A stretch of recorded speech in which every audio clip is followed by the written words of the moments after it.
ইমাম শাফিঈর এই পন্থী যখন আপনারা শুনবেন তখন আপনারাও মনে করবেন যে আহলে বাইতের কথা বলার জন্য যদি রাফেজি শিয়া তহমত আসে, মনে করবেন এটা ফাইজে শাফিঈ, ইমাম শাফিঈর ফয়েজ আপনাদের উপর জারি হয়েছে। সুবহানাল্লাহ।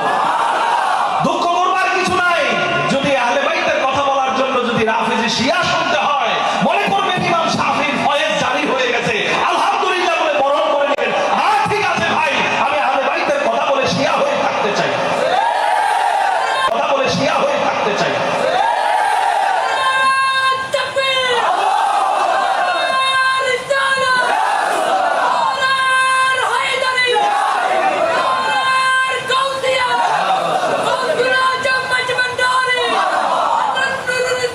মোহতারাম হাজরিন, লাউ কানা হুব্বু আলি মুহাম্মাদিন রাফদান, তিনি বলছেন যদি আলে মুহাম্মদ, আলে রাসূল, যদি আলে রাসূলের প্রেম যদি অন্তরে থাকলে রাফাদান অর্থাৎ রাফেজি হয়ে যায়, শিয়া হয়ে যায়, ফালইয়াশহাদিস সাকালান আনির রাফেজি, ফালইয়াশহাদিস সাকালান আনির রাফেজি। ইমাম শাফিঈ বলতেছেন, এ সৃষ্টি জগৎ দুনিয়ার জিন ইনসান সাক্ষী থাকো, আমি ইমাম শাফিঈ রাফেজি হয়ে দুনিয়ায় বাঁচতে চাই, বাঁচতে চাই, বাঁচতে চাই। সুবহানাল্লাহ। তহমত দেন, কোনো সমস্যা নেই, তহমত আমার উপরে না, আগে ইমাম শাফিঈর উপরে দেন। সেই ফাইজে শাফিঈ নিয়ে আমরা সুন্নিরাও, সুলতানপুরীর আশেকরাও আমরা বেঁচে থাকতে চাই, ঠিক কি? মোহতারাম হাজরিন, বিরিয়ানি খাবার পরে ভাত, পান্তা ভাত ভালো লাগবে না আমি জানি, আমি ওরকম সুন্দর করে আলোচনাও করতে পারি না, তাও আবার দীর্ঘ 3 বছর পরে আপনাদের সাথে দেখা। মোহতারাম হাজরিন, একটা জিনিস বললেই ক্লিয়ার হয়ে যাবে, রেফারেন্স অনেক দিয়েছে, সেটা হচ্ছে রসুলে পাকের জাহিরি জিন্দেগির পর্দা করবার পরে 50 বছর পর কারবালা, কয় বছর? 50 বছর পরে কারবালা অনুষ্ঠিত হল। এই 50 বছরের পর কারবালার ময়দানে 72 জনের এগেনস্টে, তাদের বিপরীতে 42,000, কোন কোন জায়গায় 70,000 সৈন্য দাঁড়িয়ে গেল। কয়জনের বিরুদ্ধে? 72 জনের বিরুদ্ধে 42,000, কোন কোন জায়গায় 70,000 দাঁড়িয়ে গেল মাত্র 50 বছরের ব্যবধানে। কয় বছরের? খুব গভীর মনোযোগ দিয়ে চিন্তা করবেন। 50 বছরের ব্যবধানে যদি কারবালার ময়দানে ইমাম হোসাইনের পক্ষে মাত্র 70 জন পাওয়া যায়, আর বিপরীতে 72,000 পাওয়া যায়, আজকে 1400 বছর পরে এসে 16 কোটি মানুষ আমাদের বিপক্ষে থাকা কোনো অস্বাভাবিক কিছু? 1400 বছর পরে এসে আমাদেরকে শিয়া বলবে, নানান তহমত দিবে, এটা স্বাভাবিক ব্যাপার। 50 বছরের ব্যবধানে যদি 40,000 মানুষ দাঁড়িয়ে যেতে পারে ইমাম হোসাইনের বিরুদ্ধে, আমাদের বিরুদ্ধে 1400 বছর পরে কোটি কোটি মানুষ দাঁড়ায়, তাতেও আমরা শঙ্কিত নয়। আমরা এখনো মনে করি 1400 বছর আগের সেই কারবালার ময়দানে আমরা সেই হোসাইনের পিছনে এখনো পর্যন্ত আছি। এক একটা সুলতানপুরি যতদিন জিন্দা থাকবে, ততদিন মিসালে হোসাইন দুনিয়ার জমিনে এক একজন করে জিন্দা থাকবে, ঠিক না? ইমামে হোসাইন শুধু কারবালায় সমাপ্তি হয়নি, আমাদের প্রত্যেকটা পদে পদে, কদমে কদমে এইরকম জিন্দা মিসালে ইমামে হোসেন সুলতানপুরীর মতো মানুষ আবহমান কাল ধরে ইমামে হোসেন আমাদেরকে দিয়ে যাবেই যাবে, ঠিক না? তহমত আমরা ভয় পাই না। মোহতারাম হাজরিন, কারবালা শেষ হয়ে গেল। কারবালার 50 বছর পরে ইমামে হোসাইনের নাতি জাইনুল আবেদিন আলী ইবনুল হুসাইন, ওনার মূল নাম জাইনুল আবেদিন রাদিয়াল্লাহু তাআলা আনহুর ছেলে যায়েদ বিন আলী রাদিয়াল্লাহু তাআলা আনহু, তিনি এই উমাইয়াদের বিরুদ্ধে সংগ্রাম শুরু করলেন। এই উমাইয়াদের বিরুদ্ধে যখন সংগ্রাম শুরু করলেন, এই কারবালার 50 কি 100 বছর পর এই সংগ্রামের খবর ইমামে আজম ইমাম আবু হানিফা রাহমাতুল্লাহি তাআলা আলাইহি ওয়া রাদিয়াল্লাহু তাআলা আনহু ওনার কানে এসে পৌঁছায়। ইমামে আজম, আমরা আমাদের দেশের মানুষেরা আপনাদেরকে বলে যে ইমামে আজম তো কিছু বলে নাই, ইমামে আজমের রেফারেন্স কাকে? এগুলো এই একটু আগে বলে গেছে, যেগুলো কোরআন হাদিসের সাংঘর্ষিক বিপরীত মনে হবে, মনে করবেন ওগুলা জাল কথা, ওগুলা এরা বানাইছে, একটু আগে বলে গেছে। এখন উসুল আছে, নীতি আছে, ব্যবসায়িকরা ব্যবসায়িকদের নীতি আছে, ওদের একটা আলাদা নীতি আছে, যারা ড্রাইভার তাদের একটা নীতি আছে, আলেম যারা হবে তাদেরও একটা নীতি আছে। নীতির বাইরে কথা বললে মানুষ তাদেরকে আলেম ধরতে পারে না, আলেমদেরও নীতি আছে। আপনি নীতির মধ্যে কথা বলেন, নীতির বাইরে গিয়ে মন করা পাগলের মতো কথা বললে মানুষ আপনাকে পাগলই বলবে, আলেম ধরবে না। মোহতারাম হাজিরিন, ইমাম আবু হানিফা রাহমাতুল্লাহি তাআলা তিনি ওনার 2 বছর জীবনে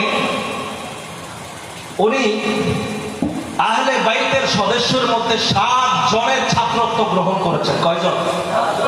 7 জনের ছাত্রত্ব, 7 জন ওস্তাদ ছিল আহলে বাইতের সদস্যের মধ্যে ইমাম আবু হানিফা। সুবহানাল্লাহ।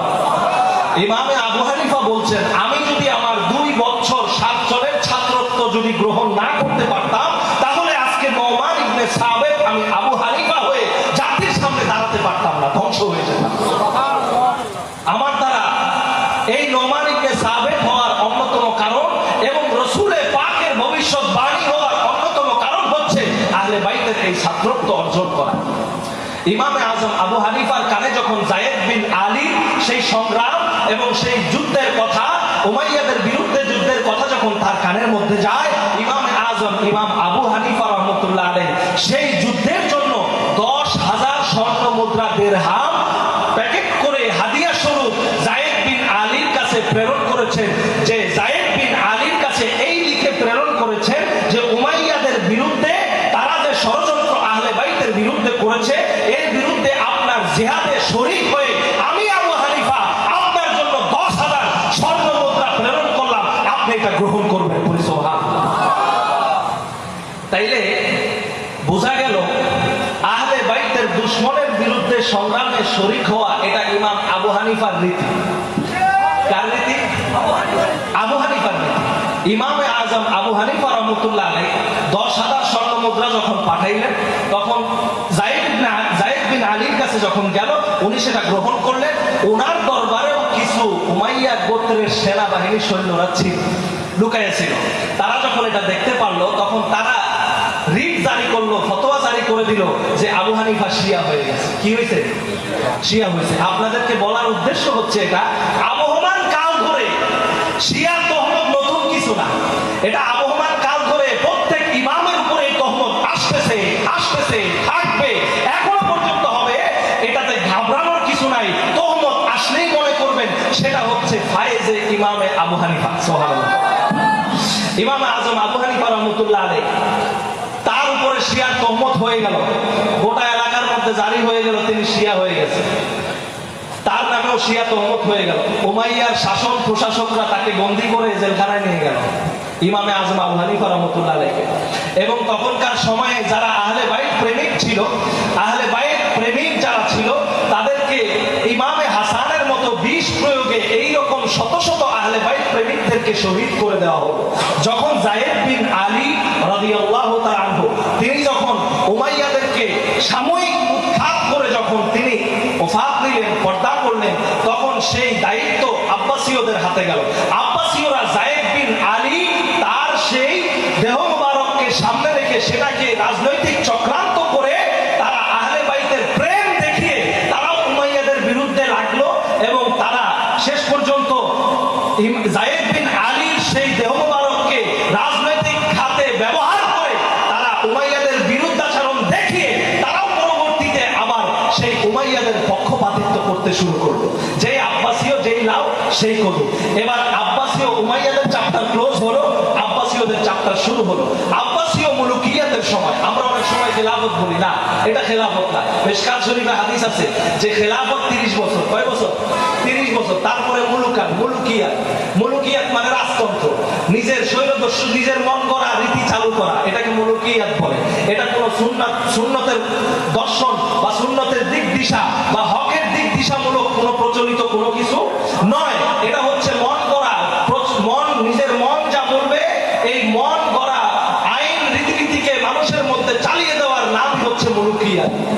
এই মুলুকিয়াতের প্রতিষ্ঠাতা, মুলুকিয়াত প্রতিষ্ঠা করেছে এই ইয়াজিদের বাপ, এই ইয়াজিদের বাপ। এর কথা বলে আমি সময় নষ্ট করব না, কারণ এর কথা বললে আমার মূল্যবান সময় নষ্ট হবে। এর কথা যখন আপনারা শুনেছেন, এবার আসেন আব্বাসীয়দের সময় হযরতে ইমাম নাসাই রাহমাতুল্লাহ আলাইহি, যিনি হাদিস শাস্ত্রের সিয়াসেত্তার, যিনি অন্যতম একজন ইমাম, ইমাম নাসাই রাহমাতুল্লাহ আলাইহি, তিনি দামেস্ক সিরিয়ার এক মসজিদে, সেখানে ফাজায়েলে আলী ওনার একটা কিতাব রয়েছে, সেই কিতাব থেকে হযরতে মাওলা আলী মুশকিল কুশা কাররামাল্লাহু ওয়াজহুল কারীমের হাদিস বয়ান করতেছেন। তো তখন ওই সিরিয়ার মসজিদের সেখানে উমাইয়ার কিছু লোক আছিল, আব্বাসীয়দের কিছু লোক ছিল। তারা তখন হযরতে ইমাম নাসাই রাহমাতুল্লাহ আলাইহি তাকে তখন দীর্ঘক্ষণ মাওলা আলীর হাদিস বয়ান করার পরে তাকে জিজ্ঞেস করলো, আপনি তো এতক্ষণ মাওলা আলীর হাদিস বয়ান করলেন, এবার আপনি মুআবিয়ার হাদিস বয়ান করেন, আমাদেরকে মুআবিয়ার কিছু হাদিস শোনান। আমার কথা না, ইমাম নাসাইর কথা। ইমামে নাসাই বলছেন, ভালো করে মনে রাখবেন, ইমামে নাসাই বুঝে নাই, আমার দেশের আলেমরা বুঝে গেছে, আমার দেশের সুন্নিরা বুঝে গেছে, তথাকথিত সুন্নিরা, এরা বুঝে গেছে। উনি বুঝে নেন, উনি বলছেন কি দেখুন, উনি বলছেন আমি মাওলা আলীর যত হাদিস পেয়েছি, আমি মুআবিয়ার কোনো হাদিসই পাই নাই, মুআবিয়ার কোনো হাদিস আমি পাই নাই। আমি কি করে বয়ান করব? আমি তো মুআবিয়ার হাদিস পাইনি, আমি বয়ান করব কি করে? তখন তাকে জোর জবরদস্তি করে, তাকে জুলুম করে, তাকে পাথর মেরে শহীদ করা হয়েছে মুআবিয়ার কথা না বলার কারণে। ইমামে নাসাই, এই জন্য মনে রাখবেন, এগুলো নতুন কিছু না। হামলা আক্রমণ আমার উপরেও মামলা হয়েছে, হয় নাই যে তার, ওরা যখন কোথায় পারে না তখন মামলা করে। ওই একজন আছে, ওরে ওরে আমি বলেছিলাম, ওটার বাড়ি হচ্ছে ওই মৌলভীবাজার সিলেটে নাকি সুনামগঞ্জ, সুনামগঞ্জে শ্বেতরোগী, শ্বেতরোগ আছে, তার নাম বলবো না, শ্বেতরোগ আছে। এইটা খুব মুআবিয়ার বন্দনায় খুব ব্যস্ত। তা এই বেটা শেষ পর্যন্ত, এই বেটা শেষ পর্যন্ত ইয়াজিদকে মুমিন বানায় ছাড়ছে। কি বানায় ছাড়ছে? মুমিন। একবার দুইবার না, তিনবার বলছে। সে তিনবার বলেছে অবশ্যই অবশ্যই ইয়াজিদ মুমিন, এই কথা সে তিনবার বলেছে, স্বীকার করছে। তাহলে শ্রোতারা বলে না, কিন্তু সে বলে। তাহলে যে ব্যক্তি ইয়াজিদ, নাপাক ইয়াজিদের মতো ব্যক্তিকে যারা মুমিন বলতে পারে, তাহলে কি তাদের ঈমান আছে না গেছে? এবার আসেন, ইয়াজিদের নাপাক সন্তানেরা যদিও বা বর্তমান সময়ে এসে ইয়াজিদকে মুমিন বানাতে চায়, তার বাপকে নিষ্পাপ বানাতে চায়, কিন্তু ইয়াজিদের আসলি সন্তান সালেহ, তার নাম কি? সালেহ, ইয়াজিদের আসলি সন্তান সালেহ ইয়াজিদ যখন মারা যায়, কাফের ইয়াজিদ যখন মারা যায়, তখন আসলি সন্তান তাকে যখন তার চেয়ারে বসানোর জন্য তার চেলাচামুন্ডারা ব্যস্ত হয়ে যায়, ইয়াজিদের এই আসলি সন্তানের বক্তব্য আস-সাওয়াইকে মুহরিকা আল্লামা ইবনে হাজার মাক্কি রাহমাতুল্লাহ ওনার লেখা এই কিতাবের মধ্যে আমরা যখন এগুলা বলি, আল বিদায়া ওয়ান নিহায়ার কথা বলি, তাবরানী শরীফের কথা বলি, কুরতুবির কথা বলি, আমরা যখন এই সাওয়াইকে মুহরিকার কথা বলি, তখন এই সুন্নিরা, এই ওই দিকে সুন্নিরা, এরা কি বলে? এরা বলে যে ইতিহাস দলিল না। ইতিহাস কি না? ইতিহাস দলিল না, এরা এটা বলে। আবার আবার যখন এদের দিকে দলিল যায়, তখন বলে অমুক কিতাব আল্লামা হাফেজ ইবনে আবুল ফিদা ইবনে কাসির বলেছে, তখন তাদের দিকে যায়। আমরা যখন বলি তখন আমাদের দিকে যায়, তখন আমাদের দিকে দলিল হয় না। ইতিহাস যদি দলিল না হয়, তাহলে তো পুরো কোরআন শরীফ মিথ্যা কথা। পুরো কোরআন শরীফ পুরাটার মধ্যে তো ইতিহাস, মুসা নবীর ইতিহাস, হযরত ইব্রাহিমের ইতিহাস, ইয়াকুব নবীর ইতিহাস, ইউসুফ নবীর ইতিহাস, কোরআন পুরাটাই কিচ্ছা কাহিনী। কোরআনের মধ্যে, কোরআন যদি কিচ্ছা কাহিনী না থাকতো, কোরআন হয়তো 10 পারা। কিচ্ছা কাহিনী আছে দেখে 30 পারা হয়েছে। মুসা নবীর কিচ্ছা কাহিনী দিয়ে 15 পারা। তাহলে কি কোরআন কি তাহলে দলিল নয়? কথা বলেন না কেন? দলিল নয়। তাহলে ইতিহাস কোরআনের বেলা দলিল হয়, সব তোমাদের বেলা দলিল হয়। খালি আমরা বললে আহলে বাইতের বেলা খালি ইতিহাস বেদলিল হয়ে যায়, সেটা তখন দলিল হিসেবে নেওয়া যায় ডাল মে কুছ কালা হ্যায়। দুশ্মনী ইতিহাসের সাথে না, দুশ্মনী ইবনে কাসিরের সাথে না। আল বিদায়া ওয়ান নিহায়া ঠিক আছে, ইবনে কাসিরও ঠিক আছে, মুসলিম শরীফও ঠিক আছে। খালি মুয়াবিয়া আর ইয়াজিদের চশমা যখন খুলবা, আহলে বাইতের চশমা যখন লাগাবা, তখনই বুঝবা যে আহলে বাইত কি জিনিস। চশমা তো আগে খোলো, সানগ্লাস লাগাইলে সবকিছু সাদা মানুষও কালা দেখা যায়। সানগ্লাস খুলে তুমি পাওয়ারের চশমা লাগাও, ক্লিয়ার দেখতে পারবা, স্পষ্ট দেখতে পারবা কোথায় কি হচ্ছে। সুতরাং এরা আজকে মাওলা আলীর মানাকিব আলী, মাওলা আলীর হাদিস গুলোকে এরা এদের বাবার নামে চালাইয়া দেয়, এদের বাবার নামে চালাইয়া দেয়। এদের বড় জামাত হয়েছে, এরা পাকিস্তান থেকে বায়া বায়া বায়া বায়া বাংলাদেশে ঢুকছে। এদের বড় জামাত হয়েছে, এরা বেয়ে বেয়ে এখানে আসছে, এরা আমাদেরকে সুন্নত দেখাবে, এরা আমাদেরকে বড় আমল দেখাবে। এদের কপালে নামাজের দাগ আছে, প্রত্যেকটার কপালে। এদের পকেটে মেসওয়াক থাকে, এরাও তাকরিয়ালা। খুব সাবধান, বোঝা যায় না এরাও ইয়ানবী বলে, কিন্তু এদের ইয়ানবীর আড়ালে রয়েছে ইয়াজিদের কালো চেহারা।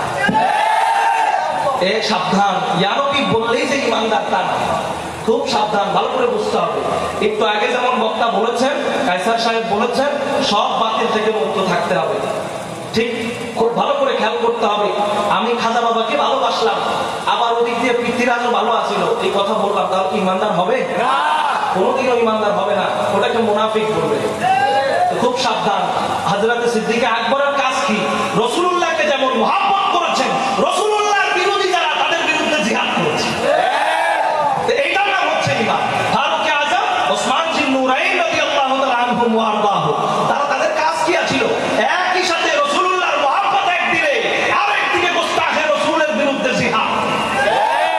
মনে রাখবেন, ভালোবাসতে হবে আহলে বাইতকে যেমনি ভাবে, জিহাদও তাদের বিরুদ্ধে একই ভাবে করতে হবে। আবার তাকর মতো জিহাদ করেন না, তাকর জিহাদ তো লাঠি সোটার জিহাদ। এদের গালাগালি, এদের কাজ হচ্ছে গালাগালি, কারণ এদের বাপেরা তো গালাগালি শিখাই গেছে। তা আসেন এবার, ইমাম নাসাই গেল, ইমাম আবু হানিফা গেল, এভাবে আরো যত ইমাম রয়েছে, সব ইমামদের উপর তহমত এসেছে। একটা জিনিস খুব ভালো করে মনে রাখবেন, আহলে বাইত সাহাবীদের মধ্যে রাসূলের পাক নেই। রাসূল কি সাহাবী? না। রাসূল কি তাবী? তাবী, আউলিয়া, কোন কিছুর মধ্যে রাসূলের পাক নেই, সব কিছু রাসূলের পাকের মধ্যে। কিন্তু আহলে বাইত হচ্ছে এমন জিনিস যেটার মধ্যে রাসূল আছে। রাসূল নাই? আল্লাহুম্মা হাউলাই আহলে বাইতি, হায় আল্লাহ এরা আমার স্পেশাল আহলে বাইত। কম্বলের নিচে রাসূল নাই? কম্বলের নিচে রাসূলের পাক সাল্লাল্লাহু আলাইহি ওয়াসাল্লাম মদিনা শরীফের হুজরা শরীফ থেকে বের হলেন। আম্মা আয়েশা সিদ্দিকার ঘর হুজরা সামনে, হুজুরের গায়ের উপরে ওয়ালাইহি মারাতু মারহালুম মিন শারিল আসওয়াদ, রাসূলের পাকের গায়ের উপরে কালো পশমি চাদর। যা হাসান আদখালাহু, হাসান রাদিয়াল্লাহু তাআলা আনহু আসলেন, তাকে ঢুকাইলেন বগলে। হুসাইন রাদিয়াল্লাহু তাআলা আসলেন, ঢুকাইলেন বগলে। হযরতে ফাতেমা, আম্মা ফাতেমাতুজ জাহরাকে ঢুকাইলেন বগলে। মাওলা আলীকে ঢুকাইলেন বগলে।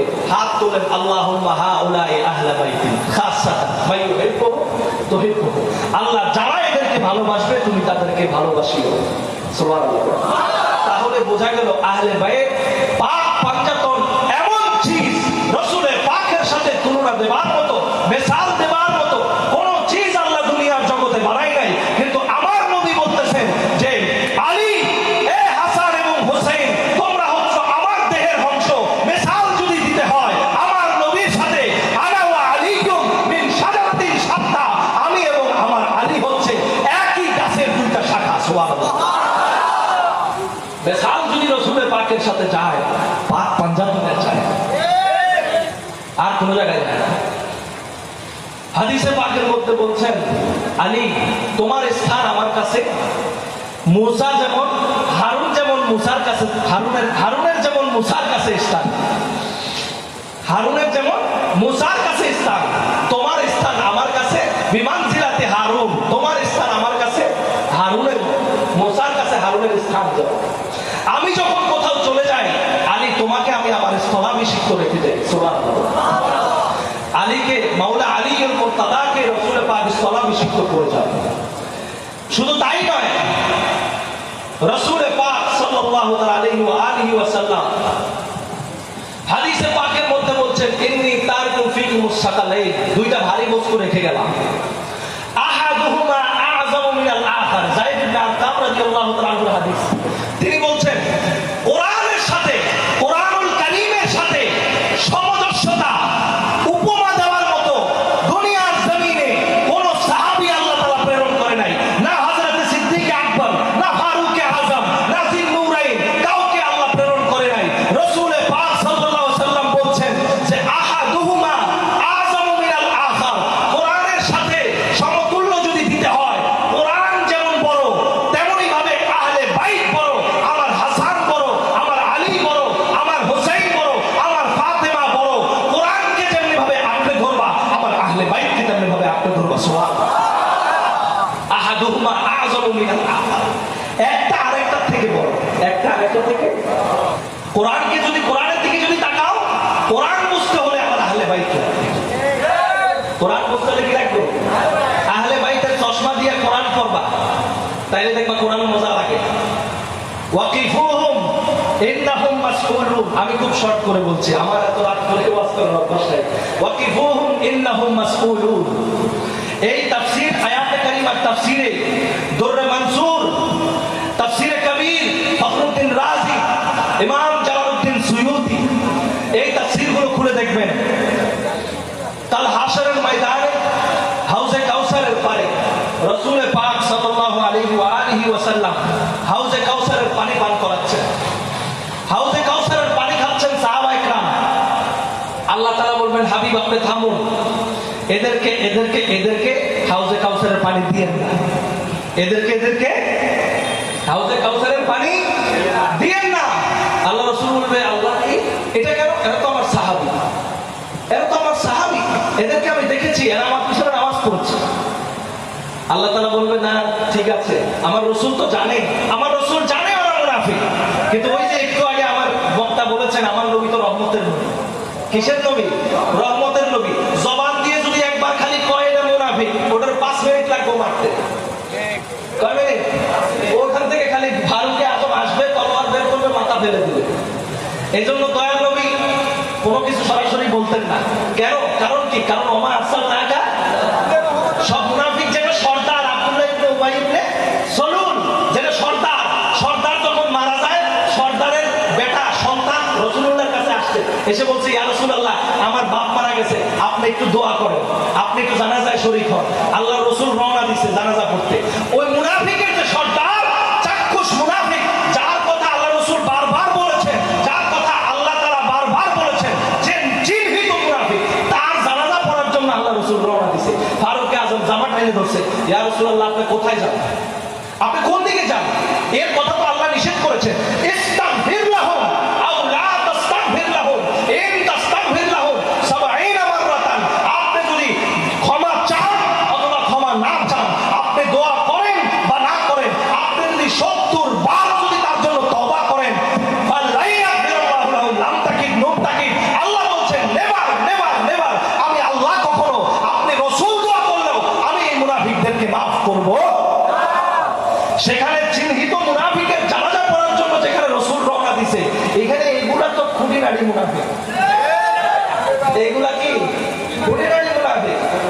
এই ইয়াজিদের গোষ্ঠী তো খুঁটিনাটি মুনাফিক। এগুলো এদের বিরুদ্ধে তো আজীবন রাসূলুল্লাহ সাল্লাল্লাহু আলাইহি ওয়াসাল্লাম আজীবন তলোয়ার ধরেছে। আবু সুফিয়ান ৭১ সালের মুসলমান। কোন সালের? ৭১ সালের মুসলমান। অহন তো আবু সুফিয়ানের নামেও বক্তা আছে, খুব বড় বড় বক্তা। 8 পাস করছে নাকি সন্দেহ। আল্লাহ দাহারি আল্লাহ, এই এদের বক্তা। এই আবু সুফিয়ান ৭১ সালে যখন দেখছে আর উপায় নাই, সারেন্ডার করা ছাড়া কি নাই, উপায় নাই, তাড়াতাড়ি এসে হাত জোর করছে, ইয়া রাসূলুল্লাহ কি করা যায়? তো এর কাছে যায়, ওর কাছে যায়। তো শেষ পর্যন্ত আম্মা ফাতেমা রাদিয়াল্লাহু তাআলা আনহা তিনি বলেছেন যে রে, একজন রাসূলুল্লাহ সাল্লাল্লাহু আলাইহি ওয়াসাল্লামকে একজন কনভিন্স করতে পারবে। উম্মে হাবিবা রাদিয়াল্লাহু তাআলা আনহা, উম্মে হাবিবার কাছে যাও। দৌড়াই গেছে, টান দিয়া উম্মে হাবিবা চাদর সরাই দিয়া বালু বাইর করে দিছে। কি বাইর করছে? বালু। কিরে মা তুই এরকম করলি? হ্যাঁ, তুমি না পাক, আমার রসুল পাক। আমার রসুল কি পাক? পাক চাদরে কোনোদিন না পাক শয়তান বসতে পারে না। কখনো মনে রাখবেন, পাক দিলের মধ্যে, যে দিলের মধ্যে আহলে বাইত পাক থাকবে, সে দিলে কোনোদিন নাপাক ইয়াজিদের গোষ্ঠী থাকতে পারে। একটা থাকতে হবে, গোজামিল দেওয়ার সুযোগ নাই। ওয়ালা তালবিসুল হাক্কা বিল বাতিল, হককে বাতিলের সাথে মিশ্রিত করো না, গোজামিল দিও না। দোকানের নাম দিয়েছেন পায়খানা বিরানি, নাম কি দিয়েছেন? বিরানি, আবার পায়খানা হয় কেন? বিরানি কোনোদিন পায়খানা হয়? পায়খানা কোনোদিন বিরানি হয়? পায়খানা পায়খানা, বিরানি বিরানি, দুইটা আলাদা চিজ, দুইটা আলাদা জিনিস। বিরানি খাওয়ার জিনিস, ওইটা বর্জ্য, ফালানোর জিনিস। ওইটা কি জিনিস? ফালানোর জিনিস। তখন বলে কেউ যদি কয় যে হালাল মদের দোকান দিলাম, কিসের দোকান দিলাম? এই হালাল মদের দোকান ওই 1400 বছর আগের থেকে এই ইয়াজিদের গোষ্ঠী বাইয়া বাইয়া বাইয়া বাইয়া আমাকে ভারতবর্ষে এখন হালাল মদ লাইসেন্স আছে। এটার প্রচলন কে করছে? এই গোষ্ঠীর বাপ করছে, এই ইয়াজিদের বাপ। এই হালাল মদের প্রচলন, এই হালাল মদ এখন আরবে পাওয়া যায়। আরবে এদের মদের লেভেলের উপরে আমার কাছে ছবি আছে। লেভেলের বিয়ার, বিয়ার আছে না, মদ, মদ বিয়ার একই জিনিস, খালি অ্যালকোহলের পার্সেন্টেজ কম আর বেশি। তো এই বিয়ারের উপরে এরা কত বড় মালাউন, বিয়ারের উপরে এরা কলমা শরীফের সিপি লাগাই দিয়া বিয়ার বিক্রি করে। তাহলে কলমা শরীফের দোষ নাই, ওই কলমা শরীফকে তারা এই ইয়াজিদিয়াত প্রচার করার জন্য ব্যবহার করে। কি করে? ইয়াজিদিয়াত প্রচারের জন্য ব্যবহার করে। আজও পর্যন্ত ওই 1400 বছর আগের ইয়াজিদিয়াত প্রচারের জন্য ইমামে হোসেনের প্রেম এরা দেখাবে। কিন্তু এটার পিছনে তাদের রয়েছে কি? রয়েছে ওই ওদের বাপদাদার প্রচার করবে তারা, ইয়াজিদ প্রচার করবে তারা, দেখাবে হোসেন, কনফারেন্স দিবে আহলে বাইত কনফারেন্স, কিন্তু গান বাজাবে ইয়াজিদের বাপের গান। এদের গান বাজাবে। এদের একজন মুরব্বী, আমি নাম বলবো না, এদের একজন মুরব্বী ওয়াজ করতেছে মাইকের মধ্যে। কি ওয়াজ করে? এরা ওয়াজ করতেছে যে এই ইয়াজিদের বাপ, সে বাজারে নতুন এক দাসী কিনছে, দাসী উঠেছে। ভালো করে শুনবেন এই জিনিসটা, বাজারে নতুন এক দাসী উঠেছে, দাসীটা কিনে আনছে ইয়াজিদের বাপ। সে দাসী দেখেছে, যেমনে দেখার অমনি দেখছে। কেমনে দেখা লাগে আপনারা বুঝতে হবে, অমনে দেখেছে। তো দেখার পরে যা করার তাই করছে। এখন সে যুক্তি দিতেছে যে ইয়াজিদ এর বাবা দাসীর সাথে যা করেছে সেটা বৈধ করেছে। কেন? কারণ দাসীর সাথে যা করা যায় স্ত্রীর সাথে তাই করা যায়। নাউজুবিল্লাহ।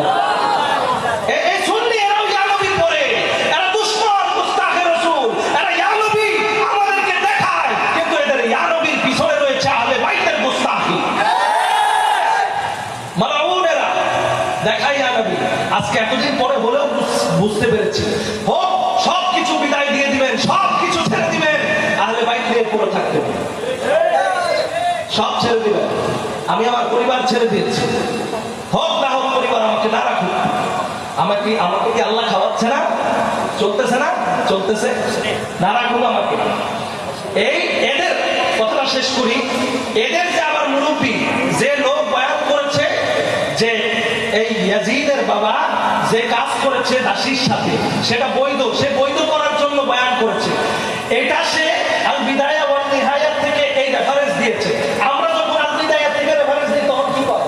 ইতিহাস দলিল না, কিন্তু সে ইতিহাসের কিতাব থেকে দাস প্রথা প্রমাণের জন্য ইতিহাসের কিতাব থেকে সে দলিল দেয়। এত বড় মালাউন। এর মুরব্বী, এটা মারা গেছে, এর মুরব্বীটা মরছে, বহু পান খাইতো মুরব্বীটা, মরছে। তো এইটা এই মুরব্বী এটা ওয়াজের মধ্যে বলে যে আমরা নাকি বলে, ভালো করে শুনবেন, আমরা নাকি বলে বলি মুয়াবিয়ার নামে নাকি আমরা তহমত দেই যে মুয়াবিয়া দাসীর সাথে এমন করেছে অমন করেছে। এদের মুরব্বী বলে দাস প্রথা রাসূলুল্লাহ উঠিয়ে দিয়েছে, মুয়াবিয়ার উপরে নাকি আমরা তহমত দেই। এদের ছাত্রই আমার ওয়াজ করে যে মুয়াবিয়া দাসের সাথে যা করেছে ঠিকই করেছে। তাহলে ওস্তাদ যেরকম ওস্তাদ মানবে না, ওস্তাদ মানে না। যেটা ওস্তাদ ওস্তাদ যেরকম ছাত্র সেরকম, ওস্তাদও ওরকম হারামজাদা পয়দা করে, ছাত্র ওরকম হারামজাদা ওস্তাদের কাছে পড়ে। দোনোটা একই কোয়ালিটি, এক ক্যাটাগরি। ওইটা যেরকম এটাও এরকম। আপনি যা শিখাবেন ছাত্র তো তাই শিখবে, তার তো ভিন্ন শিখবে না। আপনি যেরকম তালিম দিবেন ওটা ওরকমই হইব, ওটা বিরকম ভিন্ন হবে না।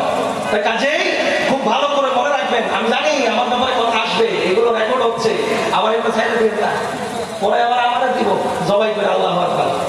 আর দিছে তো আমার বাপ গেছে একজন, ফারুকি সাহেব লেবুর মতো চিপেছে, সে বলতে যেন না পারে। এরপরেও নাসর বান্দা সে মিডিয়ার মধ্যে কয়ে দিছে আহলে বাইতের সাথে যদি কেউ দুশ্মনী করে সাহাবীদের মধ্য থেকে তাকে তলব করতে আমরা বাধ্য। ভিডিও আমার কাছে আছে। এরা বলে আপনার বাপ তো এগুলো বলে নাই। আমার বাপ বলছে নাকি, আমার কাছ থেকে শুনে নেবেন। বাপ সম্পর্কে আমি বেশি জানি না, আপনারা বেশি জানেন। তাহলে এদের বাপ মায়ের থেকে মাসির তরফ বেশি। ওই যে বলেছিলাম ইয়াজিদের নাপাক সন্তান এখনেরা, ইয়াজিদের আসলি সন্তান আসসাওয়াইকে মুহরিকার মধ্যে বলেছে যে আমার পিতা এবং আমার দাদা কোনদিন মাওলা আলীর খেলাফতের গ্রহণযোগ্যতা তাদের ছিল না। তারা জোর করে এটা দখল করেছে। তারা ইয়াজিদের সন্তানের জবানের কথা যে ইয়াজিদের বাপ ইমাম মধুর সাথে বিষ দিয়ে ইমামে হাসানকে শহীদ করেছে, চক্রান্ত করেছে। আমাদের কথা না, ইয়াজিদের সুপুত্রের কথা, ইয়াজিদের সুপুত্রের কথা। আর এখন আমাদের সমাজে ইয়াজিদের কুপুত্র, নাপাক পুত্র। এরা কি পুত্র? নাপাক পুত্র। আর ওইটা হচ্ছে ইয়াজিদের পাক পুত্র। নাপাক পুত্ররা যতই চেষ্টা করুক আমাদেরকে ভুল বোঝাতে পারবে না। আসুন আরেকটু এদিকে চলে আসি। মাওলা আলী রাদিয়াল্লাহু তাআলা আনহু, শুধু কি তাই? মাওলা আলী রাদিয়াল্লাহু তাআলা আনহু গাদিরে খুন করি না আমরা? গাদিরে খুনের আলোচনা কোথাও হয়েছে দেখেছেন? গাদিরে খুনের আলোচনা করলে আমাদেরকে বলে শিয়া, আমাদেরকে তোহমত দেয় শিয়া। কেন? কারণ গাদিরে খুনের আলোচনা করলে ওদের ওরা যে গোস্তাখ, ওরা যে খেলাফত ডিনাই করেছে সেটা প্রকাশ হয়ে যায়। সেটা প্রকাশ হয়ে যায়। সোয়া লক্ষ সাহাবী সেদিন এক বাক্যে মাওলা আলীর খেলাফত, মাওলা আলীর মাওলা আইয়াবকে মেনে নিয়েছে। নিয়েছে কিনা বলুন? নিয়েছে। কিন্তু মাওলা আলী যখন খেলাফতের আসনে, তখন তকবীর দেন। হ্যালো হ্যালো, নারে তাকবীর, আল্লাহু আকবার, নারে তাকবীর, আল্লাহু আকবার, নারে তাকবীর, আল্লাহু আকবার, নারে রিসালাত, নারে রিসালাত, নারে রিসালাত, নারে হায়দারি, নারে হায়দারি, নারে হায়দারি। আলী মরেনি, আলী আছে, আলী থাকবে। আলী নামাজে, আলী জিকিরে, আলী কোরআনে, আলী ইবাদতে, আলী বন্দেগীতে, আলী রমজানে, আলী সওমে, আলী ইফতারে, আলী তারাবির মধ্যে আলী, আলী আলী ওয়া আলী আলী হে। বলে করে বলুন সুবহানাল্লাহ। আল্লাহ আমাদেরকে বুঝে দিন। ইয়া আলী মুর্তজা মুস্তাফা সাল্লাল্লাহু আলাইহি ওয়াসাল্লামার পবিত্র হাদিস শরীফ একটু করে পর্যালোচনা করলে দেখা যায় যে আল্লাহর হাবিব তার আওলাদদেরকে দুনিয়ার জমিনে আমাদের জন্য রেখে গেছেন আল্লাহর সাথে সংযোগ স্থাপন করিয়ে দেওয়ার জন্য। আপনি একটু করে খেয়াল করে দেখুন, যুগে যুগে নবী এসেছেন, আদম থেকে শুরু করে ঈসা রুহুল্লাহ আলাইহিস সালাতু ওয়াস সালাম পর্যন্ত। কিন্তু প্রত্যেক নবীর ক্ষেত্রেই যা প্রযোজ্য ছিল তন্মধ্যে সর্বশ্রেষ্ঠ যে নিয়ামত, যে ভিত্তি তৈরি করে গেছেন, সেই ভিত্তির নাম হচ্ছেন গুরুবাদ। এই গুরুবাদটা তৈরি করেছেন স্বয়ং আল্লাহ রব্বুল ইজ্জত নিজেই। একটু করে খেয়াল করুন, আল্লাহ বলছেন আদমকে যদি তোমরা অনুসরণ করো তবে আমাকে পাবে।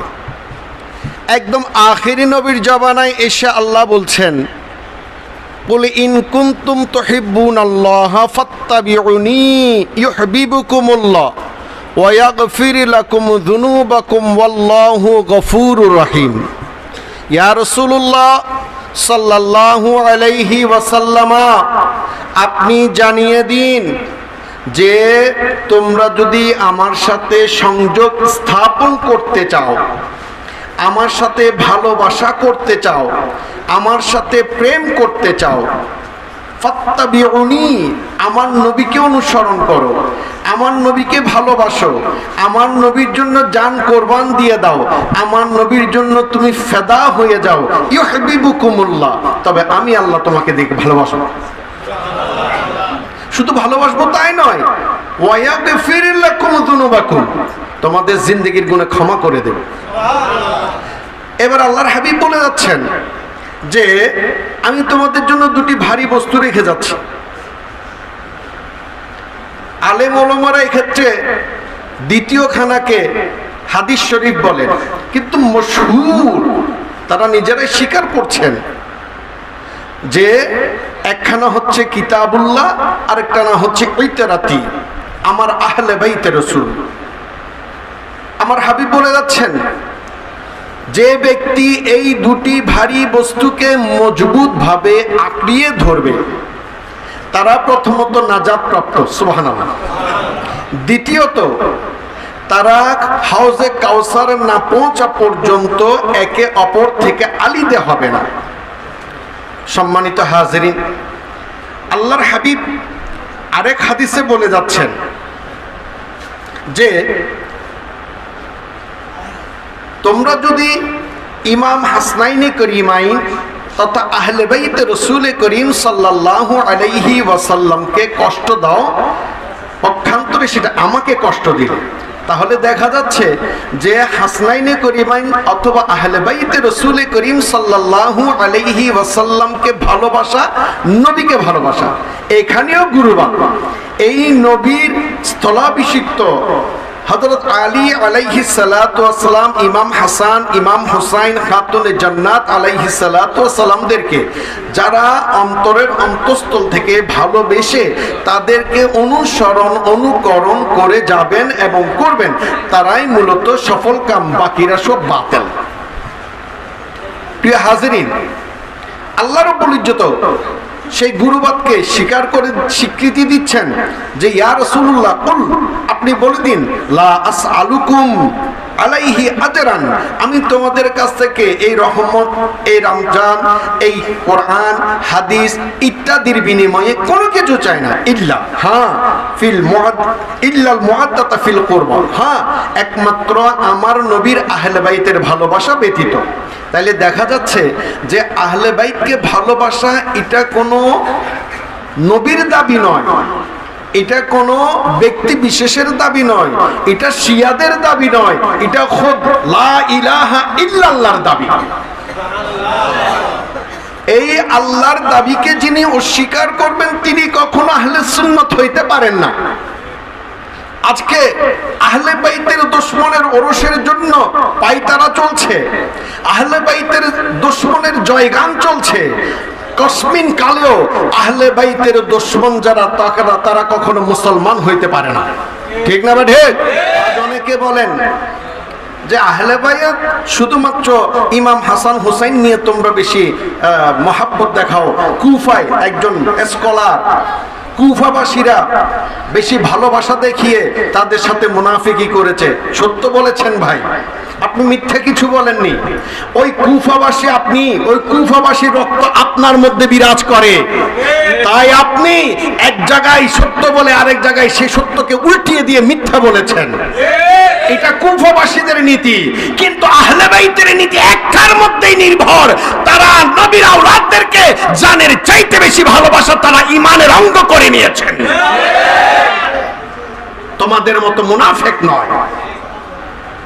তোমরাই হুসাইনকে ডেকে শহীদ করার সুযোগ করে দিয়েছো, তোমরাই ইসলামের নাম দিয়ে আজকে আমাম মানুষকে সত্যকার ইসলাম থেকে দূরে রেখেছো।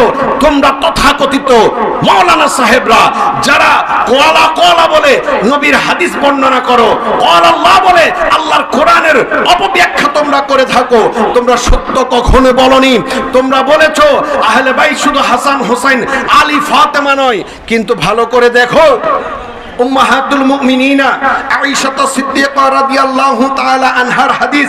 এই হাদিস মুসলিম শরীফের মধ্যে রয়েছেন। আনা আয়েশা সিদ্দিকা রাদিয়াল্লাহু তাআলা আনহা قالت خرج النبي صلى الله عليه وسلم غداة وعليه امرأة مرحل من الشعر أسود فجاء الحسن بن علي فدخله ثم جاء الحسين فدخل معه ثم جاءت فاطمة فدخلها ثم جاء علي فدخله ثم قال إنما يريد الله ليذهب عنكم رجس أهل البيت ويطهركم تطهيرا বরকরে বলুন সুবহানাল্লাহ। উম্মাহাতুল মুমিনিনা আয়েশা সিদ্দিকা রাদিয়াল্লাহু তাআলা আনহা বলছেন যে একদিন নবী মুস্তাফা সাল্লাল্লাহু আলাইহি ওয়াসাল্লাম একটি কালো নকশিকাতা কম্বল জড়িয়ে ঘর থেকে বের হলেন। বের হওয়ার পর কিছুক্ষণ পর সেখানে প্রবেশ করলেন। ফাজা আল হাসানু ইবনুল আলী, হযরত ইমাম হাসান ওই কাপড়ের মধ্যে ঢুকে পড়লেন। ফাদখুলু সুম্মা জা আল হুসাইন ফাদাখালা মাআহু, অতঃপর ইমাম হুসাইন আসলেন এবং ওই চাদরের ভিতর ঢুকে পড়লেন। সুম্মা জা আত ফাতেমাতু, অতঃপর ফাতেমা আলাইহিস সালাতু ওয়াসসালাম ঢুকে পড়লেন। সুম্মা জা আলিয়ুন ফাদখুলুহু, অতএব আলী আলাইহিস সালাতু ওয়াসসালাম ঢুকে পড়লেন।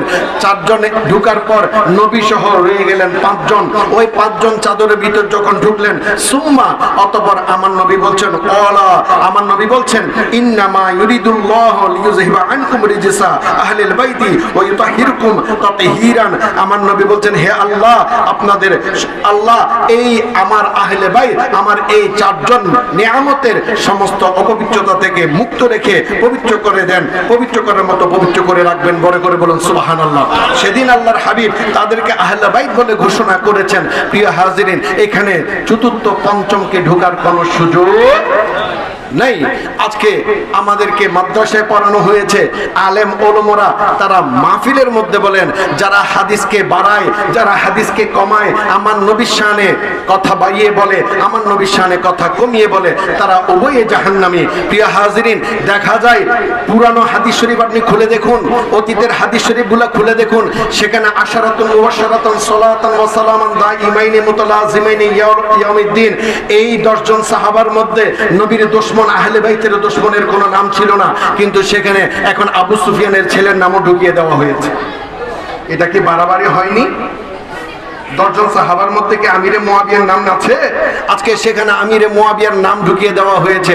এবার আপনারা চিন্তা করে দেখুন, ইনি কি হাদিসকে বর্ধিত করেননি? ইনি কি জাহান্নামী হতে পারেন না? কোরআন হাদিস দ্বারা তো প্রমাণ হয় তিনি জাহান্নামী। প্রিয় হাজিরিন, তাহলে আপনি এবার দেখুন, এভাবে আমাদেরকে সত্য থেকে বিচ্যুত রাখার জন্য, আহলে বাইতের প্রেম থেকে দূরে রাখার জন্য তারা এইভাবে পায়তারা করে আসছে। আজকে 1 বছর 2 বছর নয়, আজকে দীর্ঘ 1400 বছর ধরে চলছে। যার একটি উদাহরণ এই কিতাবখানা দেখলে বুঝবেন, ইমাম নাসাই রহমতুল্লাহ আলাইহিকে কেন হত্যা করা হয়েছিল। ইমাম নাসাই রহমতুল্লাহ আলাইহিকে হত্যা করা হয়েছিল একটি মাত্র কারণ, তিনি যখন কুফায় গিয়ে দেখলেন সেখানে সবাই আহলে বাইতে ব্যতীত অন্য মানুষের জিকির করছে, বরং আহলে বাইতকে গালিগালাজ করছেন, তখন তিনি আহলে বাইতের শানে কথা বলা শুরু করলেন। এই আহলে বাইতে কথা বলার পর তাকে প্রশ্ন করা হলো, আহলে বাইতের দুশমনের পক্ষে কোনো হাদিস আপনি বলবেন না? তখন তিনি বললেন, আহলে বাইতের দুশমনের পক্ষে কোনো হাদিস, সহি হাদিস নেই, কোনো হাদিসেই নেই, সহি কোনো হাদিসেই নেই। প্রিয় হাজিরিন, জনৈক আলেম এক মাহফিলে বলছেন, কোন হাদিস, এই হাদিস সহি নয়। এই হাদিস সহি নয় বলতে কি বোঝানো যায়? হয়তো হাদিসটি হাসান হতে পারে, হয়তো হাদিসটি মওযু হতে পারে, কিন্তু কিতাবের মধ্যে রয়েছে হাদিস নেই। যেখানে হাদিস নেই সেখানে হাসান আর সহি হওয়ার তো প্রশ্ন ওঠে না। প্রিয়, বড় আফসোস, হযরত ইমাম নাসাই বলছেন এদের ব্যাপারে কোনো হাদিসেই নেই, কোনো সহি হাদিসেই নেই। এই কথা বলার পর তাকে হত্যা করা হয়, তাকে বেদম প্রহার করা হয়। তিনি সেখান থেকে কোনো মতে জানে বেঁচে এসেছিলেন, কিন্তু মক্কা শরীফ এসে তিনি ইন্তেকাল করেছেন। প্রিয় হাজিরিন, এই থেকে বোঝা যায় যুগে যুগে যারা ইমাম হাসনাইনে করিমাইনের প্রেম দেখিয়েছেন, আলীর প্রেম দেখিয়েছেন, ফাতেমার প্রেম দেখিয়েছেন, যারা ভালোবাসা দেখিয়েছেন, তাদেরকে হত্যা করা হয়েছে এবং তাদেরকে নির্মম নির্মমভাবে শহীদ করা হয়েছে। এটাই ছিল তথাকথিত আহলে সুন্নাত, তথাকথিত মুসলমানের নীতি। কিন্তু প্রকৃত আহলে সুন্নাতে ওয়াল জামাত যারা, হাকিকাতান আহলে সুন্নাত ওয়াল জামাত যারা, তাদের অন্তরে নবীর প্রেমের সাথে সাথে যে প্রেম থাকতে হবে সেটা হচ্ছে আহলে বাইতে রাসূল করিম সাল্লাল্লাহু আলাইহি ওয়াসাল্লামের প্রেম। তাদের অন্তরে থাকতে হবে জলিলুল কদর সাহাবায়ে কেরামের প্রেম, বদরি সাহাবাদের প্রেম তাদের অন্তরে না থাকলে তারাও মুসলমান হইতে পারে না। ইমাম হুসাইন আলাইহিস সালাম, ইমাম হাসান আলাইহিস সালাতু ওয়াসসালাম আজকে ঈমান নিয়ে আমাদের কাছে পৌঁছাইতে পেরেছেন এই বদরি সাহাবীদের ওসিলায়, তাদের রক্তের বিনিময়ে, তাদের ত্যাগের বিনিময়ে আজ এই দিনটিকে আমরা স্মরণ করছি। এই দিনটিটা স্মরণ নয়, এটা ওরস শরীফ করছি তাদের, কারণ আজকে পবিত্র রমজান মুখে নিয়ে পবিত্র ইফতারের মাধ্যমে তাদের ওরস আমরা সম্পন্ন করছি। বড় করে বলুন সুবহানাল্লাহ। এবার আসুন একটু আলী আলাইহিস সালাতু ওয়াসসালাম সম্পর্কে আলোচনা করি। আলী আলাইহিস সালাতু ওয়াসসালাম কে? আলী আলাইহিস সালাতু ওয়াসসালাম কে বলার কোনো সুযোগ আর নাই। এখন যদি বলা হয় সঙ্গে সঙ্গে চলে আসবে ইনি শিয়া, ইনি শিয়া, অনেক উপাধি পেয়েছে আলহামদুলিল্লাহ, কাফের উপাধি, জিন্দিক উপাধি পেয়েছি, অসুবিধা নেই। সত্য কথা বলতে এখানে ভয়ের কিছুই নেই। আলী হচ্ছেন আল্লাহ, আল্লাহ রাসূল এবং মানুষের মধ্যে সম্পর্ক সৃষ্টি করনেওয়ালা সেতু। আলী আলাইহিস সালাতু ওয়াসসালাম সেতু বন্ধনকারী। কারণ আল্লাহর হাবিব সরকারে দু আলম সাইয়্যিদানা মুহাম্মদ রাসূলুল্লাহ তাআলা সাল্লাল্লাহু আলাইহি ওয়াসাল্লাম অসংখ্য হাদিসের মাধ্যমে বলে গেছেন আলী সম্পর্কে। শুধু এইটুকু জেনে রাখুন, একদিন নবী মুস্তাফা সাল্লাল্লাহু আলাইহি ওয়াসাল্লাম মদিনায়ে মুনাওয়ারার মধ্যে সাহাবা এবং আনসারদের মধ্যে, মদিনা আনসার এবং মুহাজিরিনের মধ্যে সম্পর্ক সৃষ্টি করে দিচ্ছিলেন, ভাই সৃষ্টি করে দিচ্ছিলেন।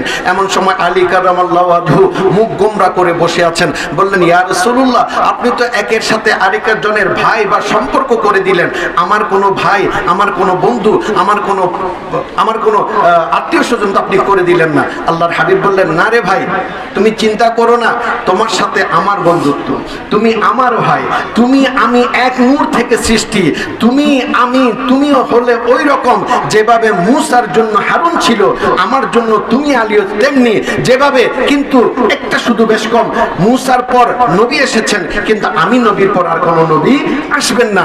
তাইলে বোঝা যাচ্ছে প্রিয় হাজিরিন, স্পষ্ট প্রতীয়মান আমার নবী গদিরে কওমের মধ্যে, ঈসা হুসিরের মধ্যে রয়েছেন। যখন বললেন আমি যাদের মাওলা ও আকা ও মাওলা, আজ থেকে আলী তাদের আকা ও মাওলা, এই কথা বলার পর সঙ্গে সঙ্গে ফারুক আজম ওমর বিন খাত্তাব রাদিয়াল্লাহু তাআলা আনহু হযরত আলী কারামাল্লাহু ওয়াজহুর ডান হস্ত ধরে বললেন, হে আলী, আপ তো মুমিন মুমিনা কা মাওলা বন গিয়া, তুমি তো মুমিন মুমিনাতের মাওলা বনে গেছো। তাইলে দেখা যাচ্ছে মুমিন হওয়ার জন্য হাকিকতান আহলে সুন্নাত ওয়াল জামাত হচ্ছে মুমিন। হাকিকতান আহলে সুন্নাত ওয়াল জামাত হতে পারবেন মুমিন, হাকিকতান আহলে সুন্নাত ওয়াল জামাত হতে পারবেন মুমিন। আর মুমিন হবে তারাই যারা আলীর জন্য ফেদা হয়েছে। আলীর জন্য ফেদা মানে শিয়া নয়, আলীর বিপরীত যারা তারাই বাতিল, আলীর বিপরীত যারা তারাই মুনাফিক, আলীর বিপরীত যারা তাদের পেছনে নামাজ পড়া হারাম। আহলে বাইতের বিপরীতে কেউ যাইতে পারবে? আলীর জিকির আগে হতে হবে। আজকে গোসে পাক করেন, আজকে খাজা সাহেব গোসে ভান্ডারি করেন। কোন ভান্ডারি, কোন গোস কুতুব এখানে আসতে পারতেন না যদি আলী না আসতেন। আলীর নসল হয়ে গোসে পাক, আলীর নসল হয়ে খাজা গরিব নওয়াজ, আসে আলীর নসল হয়ে গোসে মাইজ ভান্ডারি, আলীর নসল হয়ে আজকে নিজামউদ্দিন আউলিয়া, আমন শাহ, বদর শাহ, যতই শাহ বলুন, সবাই আলীর গোলাম, আলীর নসল, আলীর রক্ত দ্বারা প্রবাহিত। পরে করে বলুন সুবহানাল্লাহ। যে ব্যক্তি, যে পীর, যে মাশায়েখের সজরা আলী পর্যন্ত যায়নি হাসান হুসাইনের মাধ্যমে, সেটা কখনো সত্যিকার পীর হইতে পারে না।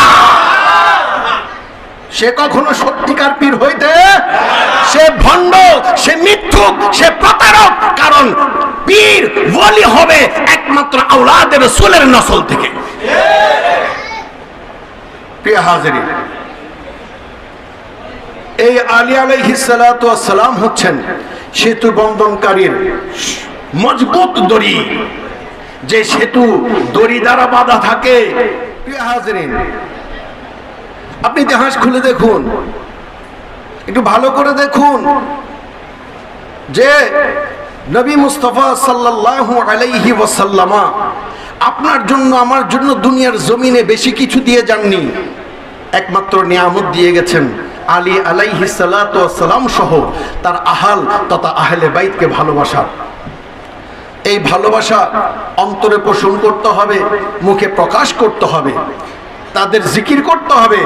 আলীর জিকির ইবাদত, আলীকে দেখা ইবাদত, আলীর ভালোবাসা ইবাদত। আজকের এই বদরি দিনে এই বিশাল ষড়যন্ত্র আপনি দেখুন, কোন সাহাবীর বিরুদ্ধে হয় নাই, কোন কম উমাইয়া আব্বাসীয় কোন কমের বিরুদ্ধে হয় নাই, শুধু 5 জন ব্যক্তির বিরুদ্ধে সংগ্রাম ষড়যন্ত্র হয়েছে। এক মুহাম্মদ সাল্লাল্লাহু আলাইহি ওয়াসাল্লাম গদির হোম থেকে আসার সময় তাকে পাথর দিয়ে মেরে ফেলতে চেয়েছিলেন। 2 আলী, ফাতেমা, হাসান এবং হুসাইন, এই 4 জনকে সমূলে বিনষ্ট করার জন্য অনেক চেষ্টা করেছেন এবং তারা কামিয়াব হয়েছেন। আপাত দৃষ্টিতে তারা কামিয়াব হলেও কিন্তু পরোক্ষভাবে দেখা যায় তারাই জিন্দা হয়েছেন। আজকে প্রত্যেকটা ঘরে ঘরে রয়েছে আলী, ফাতেমা, হাসান এবং হুসাইন। ঘরে ঘরে বলেন সুবহানাল্লাহ। প্রত্যেকটা ঘরে ঘরে থাকবে। আল্লাহ প্রত্যেকটা ঘরে ঘরে আমাদের হাসনাইয়ে আদর্শে আদর্শিত হওয়ার তৌফিক দান করুক। উচ্চ আওয়াজে বলুন আমিন। এই মাহফিলকে আল্লাহ কবুল আর মঞ্জুর করুক। ঘরে ঘরে বলুন আমিন। এবং আলী মরেনি, আলী আছে, আলী থাকবে। আলী নামাজে, আলী জিকিরে, আলী কোরআনে, আলী ইবাদতে, আলী বন্দেগীতে, আলী রমজানে, আলী সওমে, আলী ইফতারে, আলী তারাবির মধ্যে আলী, আলী আলী ওয়া আলী আলী হ্যাঁ। ঘরে ঘরে বলুন সুবহানাল্লাহ। আল্লাহ আমাদেরকে বুঝে আমাদের বুঝে আহলে বাইতের প্রেমে বিভোর থাকার তৌফিক দান করুক। ওমা তৌফিক ইল্লা বিল্লাহ ওমা আলাইনা ইল্লাল বালাগুল মুবিন। আসসালামু আলাইকুম ওয়া রাহমাতুল্লাহি তাআলা ওয়া বারাকাতুহু। হিসাবে দরবারে যাওয়া শিরিক, মাজারে যাওয়া শিরিক, আপনার কলমাটাও তো শিরিকের, কারণ ওনারাই তো কলমাটা আনছিল, ঠিক না বেঠে?